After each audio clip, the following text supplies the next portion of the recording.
Good evening to you, Linden. Let's start with the latest crisis, which is SAA Technical. They maintain SAA planes and Mango planes, but they do more than that, don't they? This could have a big knock-on, am I right? Hi, good evening. Yes, they do. So apart from being responsible for maintaining the SAA fleet and the Mango fleet, they also look after Comair's aircraft. And they also provide what's called line check maintenance for a lot of other airlines who fly long haul. So you'll have an airline that, for argument's sake, there might be a flight with Virgin Atlantic, for example. The flight arrives here from London, and then it goes into SAA Technical for the day for a series of checks and inspections, make sure the oil's topped up, the hydraulic fluid, that sort of stuff, and then it's released back out onto the line in time for that evening's flight. So the potential to harm long-haul travel just when we're on the cusp of reopening is immense here, and there's a lot more to play for than just looking out for Mango or looking out for SAA's aircraft. And you know, there are so many domestic airlines in trouble. I actually find it hard to keep track. I have to keep writing it down to remember who's doing what. Those that are grounded, those that are, avoiding liquidation but trying to get a business rescue packages. Who actually is still in the air in these difficult times, and how are they doing? So at the moment, we've got Airlink, we've got Comair, and we've got FlySAF Air. Those are the three airlines that are operating scheduled services domestically at the moment. SA Express was about to be liquidated, but there's a bid that's been accepted, or let's put it this way, the liquidators have said we'll consider a bid that's been put in by a consortium representing some of the employees, plus a crowd-sharing equity fundraising outfit. The Comair, similarly, there was an agreement reached on Friday to accept the rescue offer that was made by another consortium to basically buy out the existing shareholders and recapitalize the airline. And the unions agreed to that. So they should be up and running in the next few weeks. They're talking about definitely by December.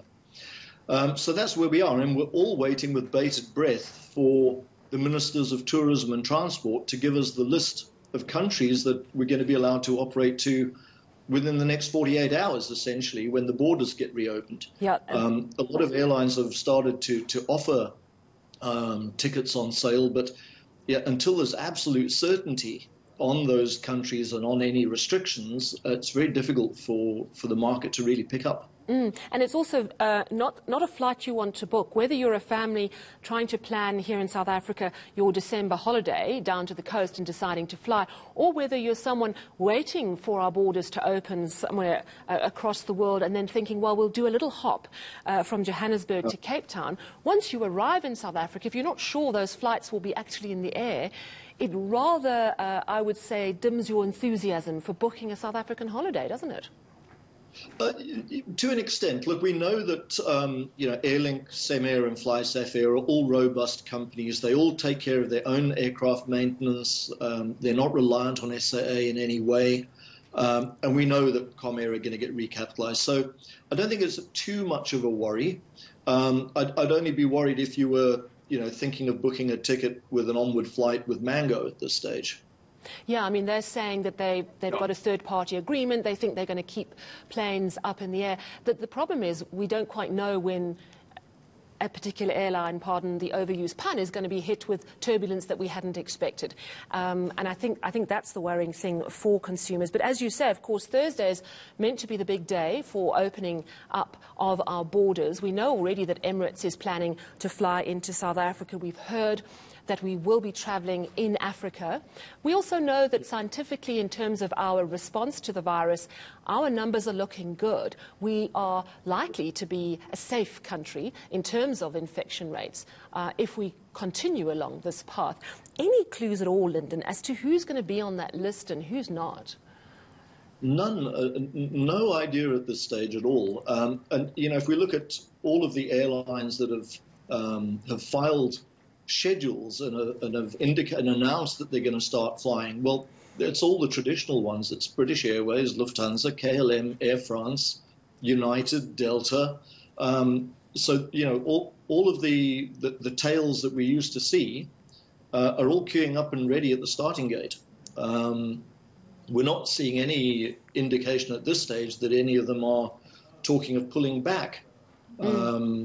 You know, on the contrary, I think they're all raring to go. And there's certainly, I think, you know, we're not going to see a market that we saw the same sort of traffic volumes and passenger numbers that we saw last year. And last year was to an extent a certain record. We're anticipating about 16.5 million fewer passenger journeys to be undertaken to, from, and within South Africa this year compared with last year. And I think, you know, there are a lot of people who either booked holidays and had to defer their tickets or booked travel and deferred.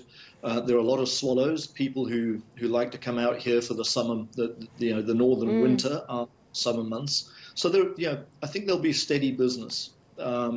And as you know, and economically, financially, we're a very affordable destination, but we need to capture that market very, very quickly. Absolutely, it's a very short window of time.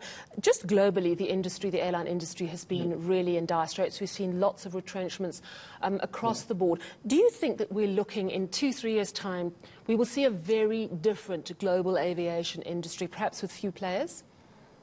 I think this industry has changed already. And it's a bit of a worry, actually, when we bring this back to the discussion around SAA. You know, their business rescue plan was predicated on assumptions made back in April on industry forecasts then. Those, you can toss those out of the window. The situation has changed dramatically since then. We were talking then of a V-shaped recovery. Now we're talking about an L-shape bumping along the bottom for the next 4 years. It's a very difficult scenario to predict, and I think, yes, there will be consolidation in the industry, maybe not domestically, but certainly on the international market. I think we're going to see some consolidation. And in Africa, we're already seeing, you know, carriers like Ethiopian who've got a very, you know, clear strategy, which is to try and dominate the African skies and drive as much traffic as they can through Addis Ababa by forging alliances, not necessarily buying equity stakes in airlines, but either starting their own side carriers or forging alliances with others. And I think, you know, we're going to see the landscape change quite significantly. Thank you very much for your time this evening. Linden Burns is an aviation expert, also MD of communication company Plane, talking